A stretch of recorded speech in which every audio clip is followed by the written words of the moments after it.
esse incidente que ocorreu durante um comício que, de acordo com estimativas do Partido Republicano, reunia cerca de 15 mil pessoas. A gente vai conversar agora também com Paulo Velasco, professor de Relações Internacionais da Universidade Estadual do Rio de Janeiro. Professor, seja muito bem-vindo ao Jornal da Manhã. Queria a sua avaliação, de como o senhor classifica esse ataque que, por muito pouco ali, por poucos centímetros, não foi uma catástrofe, Ainda que os Estados Unidos tenham ali uma longa lista de presidentes e também candidatos à presidência que já foram baleados, o histórico do país, esse tipo de incidente não é incomum. Muito bom dia, Soraya. Um prazer sempre conversar com vocês. De fato, os Estados Unidos têm uma história muito marcada pela violência política, mas certamente não se esperaria, em pleno século XXI, 2024, que voltássemos a ver cenas como as de ontem, Eu acho que a lição que fica é justamente o momento delicado, que vive a democracia nos Estados Unidos, enveredou nos últimos anos por um caminho perigoso, em que se acentuaram os antagonismos, as fraturas, a proliferação de um discurso de ódio, de vários matizes, e de vários lados. Isso acaba levando muitas vezes a extremismos, atos de violência, como justamente a tentativa de assassinato de um ex-presidente, e candidato à presidência desse ano. Eu acho que, antes de tirarmos quaisquer conclusões dos efeitos e impactos que isso pode ter na corrida eleitoral, e acho que haverá impactos, e o próprio Trump saberá possivelmente aproveitar isso em favor de sua campanha, mas é o momento de se refletir sobre o cenário e o estado da democracia nos Estados Unidos. O próprio Trump, muitas vezes ele ajudou a alimentar um certo discurso de ódio, ajudou a alimentar divisões, fraturas de antagonismos, enfim, e o que acaba se colhendo muitas vezes, é a violência extrema. Então, eu acho que ainda não sabemos, evidentemente, as motivações, é difícil até chegar às motivações, mas o que se vê é uma tentativa de atentado contra um ex-presidente candidato à presidência. Isso é relativamente comum em outros países da região americana, vimos no México muitas cenas parecidas, não contra candidatos à presidência, mas outros políticos. No Equador, no ano passado, um candidato à presidência foi assassinado. No Brasil tivemos, em 2018, um candidato à presidência que viria a ganhar depois, também sofrendo um atentado. Então são cenas lamentáveis, mas naquela democracia que se pretende um modelo para o mundo, uma espécie de vitrine para o mundo, é algo certamente muito grave. Professor, nessa linha ainda, nessa alusão que o senhor fez ao ex-presidente Bolsonaro, naquele momento que houve o atentado lá em Minas Gerais, praticamente houve um consenso que Bolsonaro já estaria no segundo turno das eleições naquele período lá, após aquele episódio. Neste caso aqui, na visão do senhor, no efeito prático, impulsiona de fato a candidatura a Trump e, ao mesmo tempo, impulsiona o Partido Democrata a alterar Joe Biden como seu candidato? Eu acho que impulsiona a candidatura a Trump, sem dúvida. O Trump já revelava, de fato, uma solidez maior, sobretudo diante da fragilidade do seu oponente, considerando o debate presidencial que vimos aí há pouco mais de 2 semanas, e o Trump, ele certamente vai saber aproveitar isso, a própria imagem que ficou, que rodou os jornais do mundo inteiro, na manhã de hoje, ele ali com a orelha ensanguentada, o punho cerrado, erguido, cercado de agentes do serviço secreto, já demonstra, como isso pode ser aproveitado, a resistência, a resiliência, contra tudo e contra todos, que é muito discurso que ele já vinha assumindo, diante, por exemplo, dos processos judiciais, das ações da justiça contra ele, da condenação, que houve há alguns meses na Justiça de Nova York, então certamente impulsionará sim e poderá ter algum efeito prático, e do lado democrata, eu acho que eles têm uma oportunidade também para desviar um pouco o foco, porque nas últimas semanas todas as manchetes apontavam para a questão da capacidade cognitiva, intelectual, mental do Biden, posta em dúvida, praticamente por todo mundo, e o avanço de uma pressão muito forte para a sua retirada da corrida eleitoral, cedendo espaço ou para Kamala Harris ou para qualquer outro nome forte do partido, Isso talvez fique agora um pouco mais em segundo plano, Nos próximos dias só vai se falar da questão, do atentado contra o Trump, Na segunda-feira começa a convenção republicana em Milwaukee, depois em agosto haverá a convenção democrata, enfim, então é a chance do Biden conseguir desviar um pouco o foco, mas eu não acredito que vá haver um silenciamento completo das pressões que existem, vimos há alguns dias alguns doadores dizendo que vão segurar os recursos caso o Biden não desista da corrida, então acho que o Biden terá uma certa trégua ele vai conseguir falar de outras coisas que não apenas sua capacidade cognitiva, mas em pouco tempo, né, antes da convenção democrata no próximo mês de agosto, acho que vai voltar a haver uma certa pressão, mas diretamente eu não entendo que o atentado, né, amplie as pressões contra o Biden, né, eu acho que deve criar talvez até uma certa trégua, né, nesse tema, mas depois o assunto certamente voltará à baila, porque o tempo se esgota, né? Estamos aí há menos de 3 meses do pleito, estamos há pouco mais de um mês da Convenção Democrata, enfim, não há tanto tempo, né? Aliás, há 4 meses do pleito, mas já há pouco mais de um mês da Convenção Democrata, não há muito tempo, né, para se perder, se efetivamente, né, existe alguma vontade ou possibilidade do Biden desistir da reeleição. Ainda sobre esse tema, Cássio, também queria ouvir tua opinião, sua avaliação diante da postura de Biden a partir de agora, se você acredita e avalia que Biden, de fato, pode desistir dessa corrida e acatar com toda essa pressão que ele vem sofrendo, né, pelo menos nas últimas semanas, para que ele desista de vez dessa corrida eleitoral.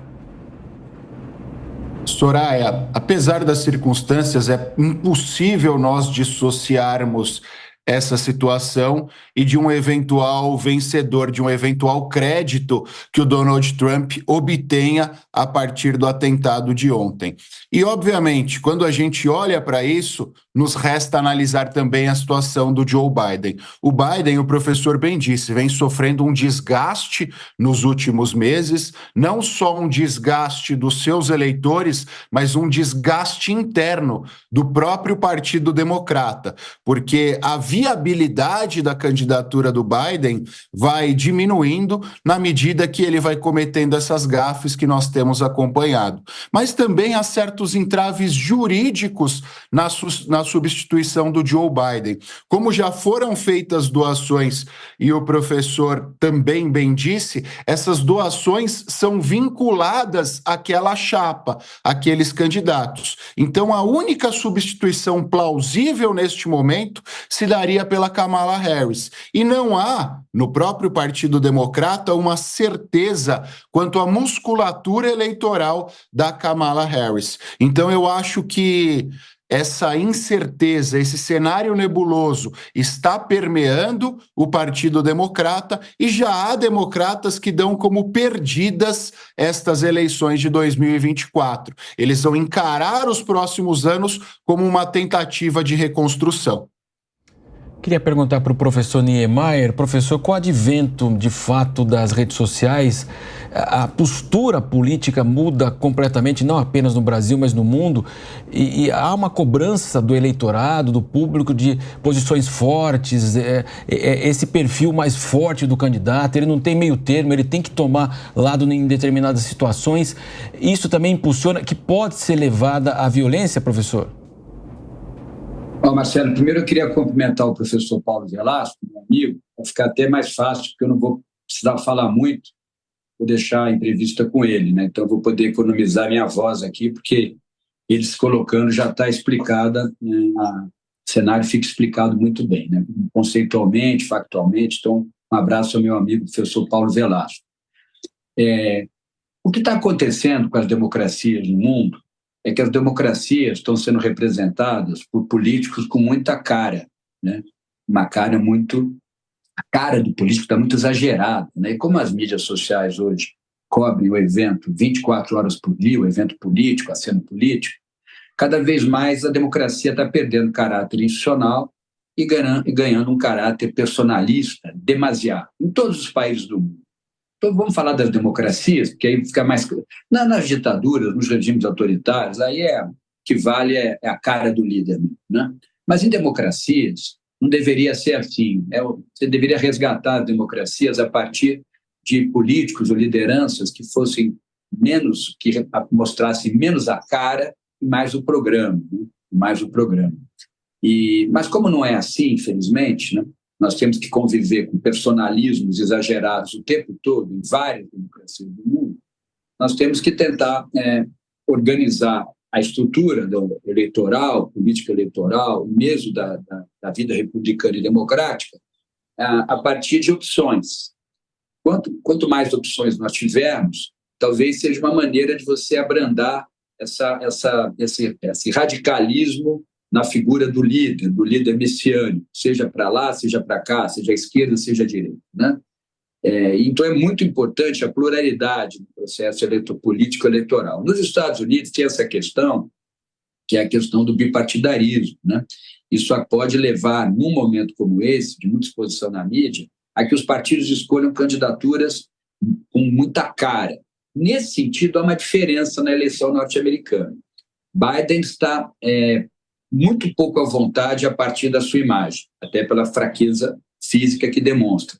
Trump não, ele trabalha muito a questão da imagem. Então, nos Estados Unidos tem algo ali que começa a mostrar uma candidatura cada vez mais fragilizada, que é de Biden, mas que tem um projeto institucional, porque ele não é tanto a sua exposição que define o eleitorado, os números do eleitorado, e muito foco na cara do candidato Trump. Ainda mais agora, se posso dizer assim, Marcelo Soraya, com a cara marcada por um tiro com sangue e punho cerrado. Isso vai ficar realmente para a história do jornalismo internacional e da ciência política. Então, oxalá nós consigamos, nos próximos anos, eu sempre vejo o processo político, assim como o professor Velasco, como um processo de aprimoramento, como tudo na vida, mas o processo político também caminha assim. Vamos esperar que nos Estados Unidos, em outros países que representam a democracia, né, onde a democracia ainda persiste, vamos esperar que os políticos tenham menos cara e mais programa, mais ideias, né? Existe um teórico da ciência política, que o professor Velasco conhece bem, que é Carl Schmitt, que muitos são críticos a Carl Schmitt, por ter sido um dos teóricos do nazismo, né, do momento pós-república de Weimar, onde o nazifascismo ascendeu, na Alemanha, em Itália, em outros países. E Carl Schmitt acabava tendo uma expressão, ele foi um brilhante teórico, tem livros muito importantes dele, mas ele acabou cunhando uma expressão que eu acho que nós todos temos que pensar sobre ela e talvez criticá-la, que dizia que a política nada mais é que um contexto entre uma disputa entre amigos e inimigos. Não vejo dessa forma, não estou aqui questionando a obra de Carl Schmitt, um grande teórico, como falei, mas nós cada vez mais temos que ver a política não como um contexto de disputa entre amigos e inimigos, e sim um contexto de disputa de ideias, onde o debate deve ser o meio principal, entre adversários no campo ideológico, nada mais do que isso, né? Talvez seja muito difícil, neste momento, de uma hora para outra, a gente mudar essa chave. Mas seria importante, e todos que estão aqui nos ouvindo e ouvindo outros debates sobre o que aconteceu ontem, colocassem a mão na consciência, porque a política é feita também muito a partir do cidadão e a partir do eleitor, né, que vai expressar seu desejo no voto. Muito importante que todos nós conseguíssemos perceber a política a partir de algo mais cooperativo, e não olhar a política como uma guerra fratricida entre amigos e inimigos. E aí, talvez, você vai reconstruir uma cultura política, né, de democracia, de república, né, quando o caso for o sistema republicano, onde você possa ter uma convivência melhor. Mas isso tem outras variáveis envolvidas. Tem a ver com crise econômica, tem a ver com ordem social, tem a ver com o tamanho da população, tem a ver com estrutura partidária, tem a ver com cultura política do ponto de vista da participação, tem a ver com voto obrigatório e voto não obrigatório. Aí nós teríamos aqui N variáveis, o professor Velasco pode falar sobre isso muito melhor do que eu, N variáveis que nós poderíamos aprofundar para entender o que está acontecendo com os regimes democráticos do mundo. Nós sabemos o que está acontecendo com os regimes autoritários. Estão indo para um caminho muito ruim, de entropia, na minha visão, né? Os regimes autoritários estão levando o sistema internacional para a entropia, quase um processo de entropia, né? De muita fluidez. Então, nós temos que resguardar o sistema internacional, e não só em democracias que nós já conhecemos bem, em todos aqueles países que querem construir algo mais próximo da democracia, que é sempre o ideal, né? Então, nesses países, e estes países têm que continuar como vanguarda para que nós tenhamos um sistema internacional, porque quando você fala de regime político interno, você está definindo também possibilidades para o regime internacional, né? Para uma governança global. Então é importante que a partir de democracias bem constituídas, nós vamos poder conseguir perceber o sistema internacional, que acaba sendo objeto de estudo aqui nosso também, de uma maneira um pouco mais realista, otimista. Professor de Relações Internacionais da IBMEC do Rio de Janeiro, José Niemeyer, nossos agradecimentos pela sua participação mais uma vez aqui no Jornal da Manhã. Até uma próxima oportunidade. E aos outros convidados, peço só a gentileza de aguardar um pouquinho, que a gente vai agora girar a nossa reportagem. Vamos direto à Europa. Diversas manifestações e repercussões de líderes políticos em Brasil, enfim, ao redor do mundo sobre o atentado a Donald Trump. A gente aciona novamente Luca Bassani para trazer então essas repercussões direto da Europa. Luca, mais uma vez, seja muito bem-vindo ao Jornal da Manhã.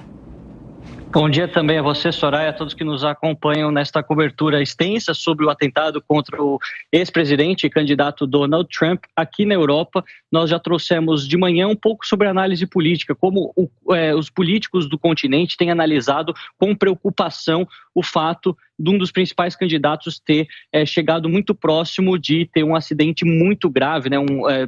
Podendo até morrer, considerando os milímetros que faltaram para que isso acontecesse. Ao mesmo tempo, nós vemos que grande parte dos políticos europeus, primeiros ministros, presidentes, se manifestaram, sejam eles de direita ou de esquerda. Nós separamos algumas das principais declarações e agora vamos acompanhar. O chanceler alemão Olaf Scholz dizendo que o ataque ao candidato presidencial Donald Trump é desprezível. Desejo a ele uma rápida recuperação.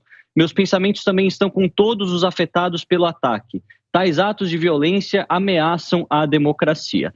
Ao mesmo tempo, o segundo país mais poderoso da Europa, se assim podemos dizer, a França, através do presidente Emmanuel Macron, disse: meus pensamentos estão com o presidente Donald Trump, uma vítima de uma tentativa de assassinato. Eu desejo a ele uma rápida recuperação. Um espectador morreu, muitos estão feridos. Essa é uma tragédia para as nossas democracias. A França compartilha o choque e a indignação do povo americano. Também ainda na Europa, o recém-eleito primeiro-ministro do Reino Unido, Keir Starmer, também deixou as suas condolências, a vítima e também as suas palavras de indignação. Estou chocado com as cenas do comício do presidente Trump e mando a ele e sua família nossos melhores votos. A violência política, em qualquer forma, não tem lugar nas nossas sociedades e meus pensamentos estão com as vítimas do ataque. Ao mesmo tempo, vemos que Giorgia Meloni, no espectro político, uma aliada muito próxima de Donald Trump e dos republicanos, também colocou: no debate político em todo o mundo, há limites que não devem nunca ser ultrapassados. Esse é um aviso para todos, independentemente do espectro político, para restaurar a dignidade e honra na política contra qualquer forma de ódio e violência e pelo bem de nossas democracias. Solidariedade com Donald Trump, seus apoiadores e feridos, e minhas cordiais condolências à vítima e à sua família. Por fim, ainda aqui na Europa, a líder da Comissão Europeia, a Ursula von der Leyen, também recentemente reeleita, disse: estou completamente chocada pelo ataque a tiros que aconteceu no comício do ex-presidente Donald Trump. Desejo a ele pronta recuperação e ofereço minhas condolências à família da inocente vítima. Violência política não tem lugar em uma democracia. Por fim, também separamos duas falas de líderes mais ao Oriente, né, mas que são importantes aliados dos Estados Unidos, inicialmente do primeiro-ministro da Austrália, Anthony Albanese, dizendo: o incidente no evento de campanha do ex-presidente Trump na Pensilvânia hoje é preocupante e confrontador. Não há lugar para violência no processo democrático. Estou aliviado em ouvir relatos de que o ex-presidente Trump está seguro agora. E, por fim, o primeiro-ministro japonês, Fumio Kishida, também diz: nós precisamos nos colocar firmemente contra qualquer forma de violência que podem, de certa forma, representar desafios à democracia. Oro pelo ex-presidente Donald Trump para que tenha uma pronta recuperação. Então, podemos observar que em todos esses líderes, todos esses chefes de Estado e governo listados, há o sentimento de preocupação com o caminho que segue a democracia, não só nos Estados Unidos, mas em todo o mundo, considerando que todos esses países listados, né, todos esses chefes são líderes de nações democráticas e que temem que essa polarização extrema, essa abertura para a violência política possa ser também desastrosa para os seus países, além, é claro, de terem a total consciência de que esse atentado ontem a Donald Trump pode representar uma grande reviravolta dentro da campanha eleitoral, garantindo mais estados-chave ao ex-presidente e atual candidato republicano Donald Trump, e que poderá ter reverberar de forma cada vez mais clara nesses países que dependem dos Estados Unidos como principal aliado econômico, aliado do aspecto político e também militar. Sobretudo, os europeus que sabem que a visão de Donald Trump e Joe Biden em relação à guerra da Ucrânia, que dura mais de 2 anos e assola o continente europeu, sejam os ucranianos perdendo suas vidas, as cidades destruídas, mas também todos os europeus com um aumento considerável do custo de vida por conta da inflação, por conta também dos custos da energia que aumentaram, já que a Rússia não é mais um fornecedor próximo dos europeus. Isso deixa bastante claro que será um desafio para a OTAN, para a União Europeia, lidar com o Donald Trump, que, como indicam as pesquisas, tende a ser o próximo presidente dos Estados Unidos. Obviamente que as pesquisas tratam de uma figura do momento, uma fotografia de cada um dos dias, mas colocando todos os acontecimentos das últimas semanas, os questionamentos sobre a vitalidade de Joe Biden, a rapidez do seu pensamento e também as próprias dúvidas do Partido Democrata, somados ao atentado, o terreno é muito mais fértil para que Donald Trump saia com uma campanha vitoriosa do que Joe Biden. Nós continuaremos aqui acompanhando as repercussões ao longo desse domingo. Muito bem, estamos de volta acompanhando todos os desdobramentos do atentado contra o ex-presidente Donald Trump lá nos Estados Unidos ontem. Está conosco o nosso editor de internacional, Fabrício Naitsky, que vai atualizar todas as informações até agora. Fabrício.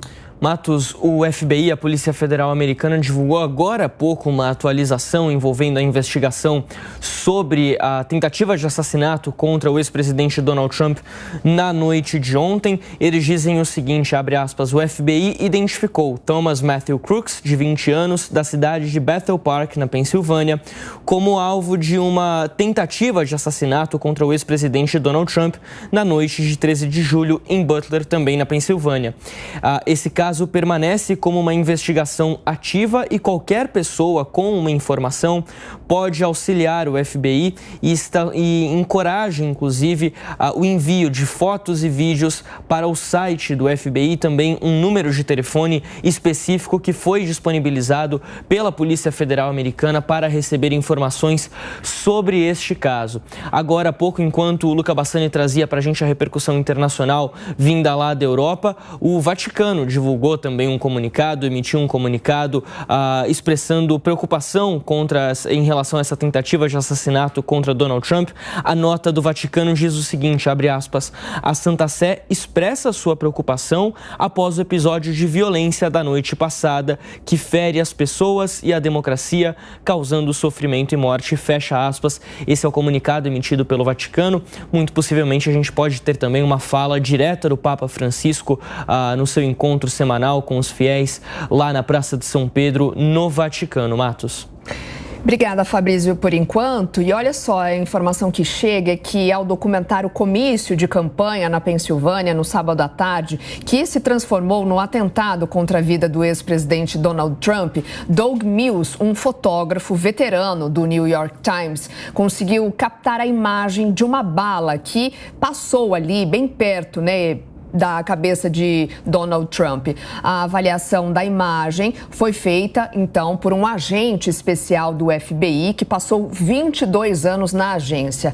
Olha só, abre aspas, isso certamente poderia mostrar o deslocamento do ar devido a um projétil, fecha aspas, é o que afirma, portanto, esse agente em uma entrevista na noite deste sábado, depois de revisar as imagens de alta resolução, então, que esse fotógrafo arquivou e conseguiu capturar ali no momento do comício. Abre aspas, o ângulo parece um pouco baixo para ter passado por sua orelha, mas não impossível se o atirador disparou vários tiros, fecha aspas. A matemática ali balística simples mostrou que era possível capturar uma bala, como Mills então provavelmente fez em uma foto. Doug Mills também estava usando uma câmera digital Sony capaz de capturar imagens em até 30 quadros por segundo. As informações são do jornal The New York Times dos Estados Unidos. E comprovam, né, Soraya, o risco que passou, de fato, Donald Trump lá. Então, mais de um tiro. Nós tivemos 2 pessoas que estão gravemente feridas e uma pessoa que morreu, que estava na plateia justamente. E o presidente foi atingido do outro lado, a sua orelha direita, portanto. Então, aí, toda a gravidade. Foram vários disparos, portanto, até que os snipers que faziam parte lá da comitiva de segurança conseguiram atingir o jovem de 20 anos que morreu e praticamente após a ação da segurança. Por centímetros, né, muito Matos? Próximo, né? Não viraria uma tragédia, o risco, né? também as pessoas que estavam atrás de Trump assistindo o comício, né? Quer dizer, Sim. que eles começaram a se abaixar também na sequência pelo risco que estavam, evidentemente, elas estavam expostas. Vamos dar sequência com mais análise aqui na Jovem Pan, porque estamos em contato agora com o professor de Relações Internacionais da Faculdade, Vladimir Feijó, está conosco. Professor, seja bem-vindo à Jovem Pan. Qual que é a análise que o senhor faz desse episódio, suas repercussões, evidentemente, na sucessão norte-americana? Muito bom dia. Bom dia, Marcelo. Obrigado pelo convite. Eu acho que o que a gente estava preparado para começar a repercutir hoje, a convenção do Partido Republicano e a seleção do vice, fica em segundo plano, apesar do que eu acredito que o senador, que hoje é o único negro e que já arrecadou bastante dinheiro para a campanha dele e também para o Trump, ganha muito favoritismo para ser selecionado como vice. Eu falo do Scott, porque ele já tinha bom trâmite por ser uma pessoa que defendia pautas duras contra a criminalidade, e o Trump, que muito vem dizendo deste tema nos Estados Unidos, acaba que tem agora uma prova física, já que teve atentado contra a própria vida. Independente, né, do que praticou o atentado ser um cidadão americano, filiado ao Partido Republicano, pelo menos inscrito como tal, mas isso não é prova de nada, até porque também tem provas de que ele fez doação no ano de 2021 para uma campanha de arrecadar verbas para inscrever novos filiados ao Partido Democrata, portanto o FBI ainda virá com mais informação, mas o tema que eu dizia é sobre a segurança pública como um todo, que eu acho que esse evento vai trazer bastante à tona a discussão e o Trump sai favorecido com isso. Inclusive, né, professor Vladimir Feijó, muito bom dia para você. A respeito dessa convenção, né, aliás, ele já desembarcou em Nova Jersey depois dessa tentativa de assassinato. Como o FBI trata esse incidente, os republicanos já disseram que ele vai comparecer à convenção do partido marcada então para a próxima semana. E como este evento então pode influenciar até a percepção política sobre a segurança em eventos políticos? Certamente a participação dele agora nessa convenção, a segurança dele vai precisar ser muito mais forte e reforçada, né?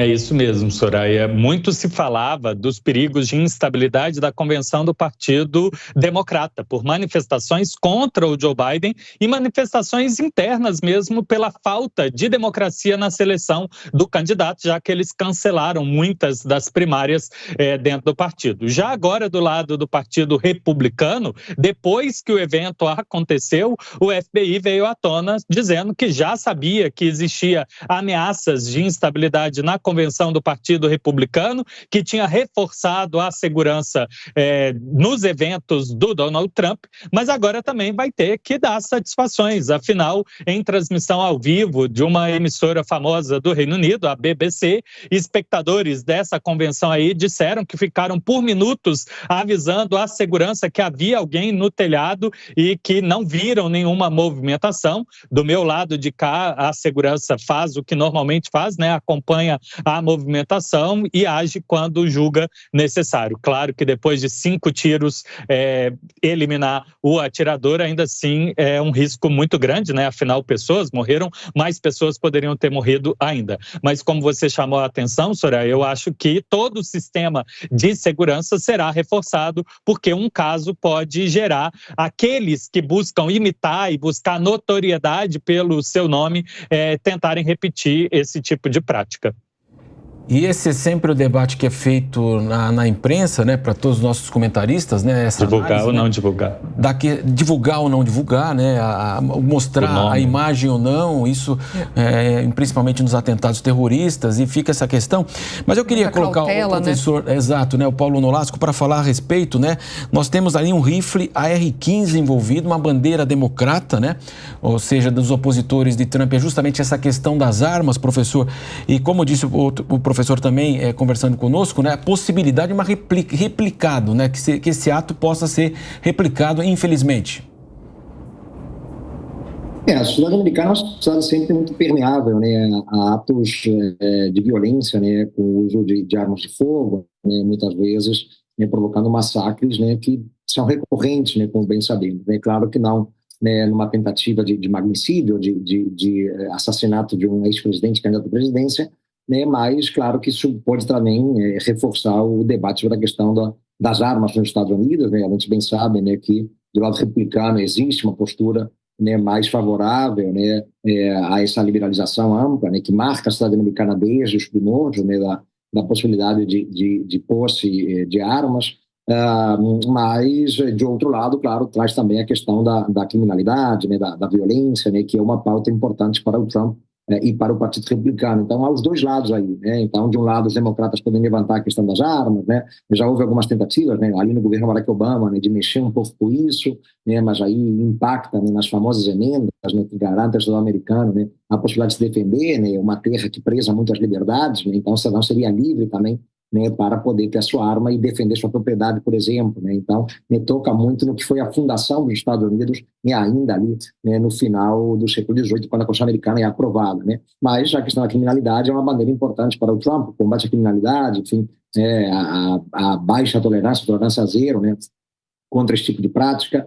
Então, acho que, do ponto de vista político, né, os caminhos do debate, né, eles são variados a partir do ato de ontem, né, e cada esfera política, né, nessa corrida eleitoral vai tentar explorar, né, a seu favor, né, mas indiscutivelmente, né, que considerando a imagem que ficou, né, para o mundo inteiro nas manchetes dos jornais hoje, Marcelo, né, do Trump ensanguentado com o punho cerrado em riste, né, é evidente que os dirigendos tendem a ser colhidos muito mais para o seu lado, né, colocando-se como uma espécie de herói, de sobrevivente, né, de resistente, né, reforçando tudo aquilo que ele já vinha fazendo de antes, especialmente considerando as ações na justiça. Então, ele, no papel de vítima, ele tem atuado muito bem, e agora, né, isso se torna ainda mais claro, porque ele, de fato, foi vítima de uma tentativa de assassinato muito grave e muito severa. Por mais que, do lado do Partido Democrata, né, eles tentem, né, trazer, né, outros temas à baila, né, como a questão das armas, né, isso acabará sendo uma questão menor, né, diante da imagem, do simbolismo, né, de um ex-presidente candidato à presidência, né, sendo alvejado, não sendo vitimado por muito pouco, né, por milímetros, podemos dizer. E o Trump é muito hábil, né, em conseguir usar, como bom comunicador que é esse tipo de variável muito a seu favor, né. As comparações, né, com outros momentos, né, e outros casos de violência política, claro que são naturalmente óbvias, né. Então, tivemos aí o caso notório do Bolsonaro no Brasil em 2018, né. Então, são lições, né, de alguma maneira que ficam, mas eu acho que o grande efeito prático disso é possivelmente trazer à baila um debate necessário, né, sobre a polarização, né, o discurso de ódio, os antagonismos, as fraturas, né, que tem fragilizado a democracia nos Estados Unidos, né, e tentar justamente refletir a partir disso para que atos assim não se repitam, né, a possibilidade de um efeito dominó, né, de outros, né, tentarem replicar atos dessa magnitude, né, ela não pode ser descartada, evidentemente, né, pela notoriedade que o personagem acaba ganhando, né. Hoje todo mundo já sabe o nome, né, do indivíduo que ontem tentou matar o Trump, então esse risco claro que existe, mas eu acho que há questões maiores de fundo, né, que apontam justamente para o estado da democracia nos Estados Unidos, né, e como a violência política ganhou, né, maior envergadura e profundidade nos últimos anos em um país mais polarizado, mais fraturado e mais marcado por discursos de ódio e de intolerância.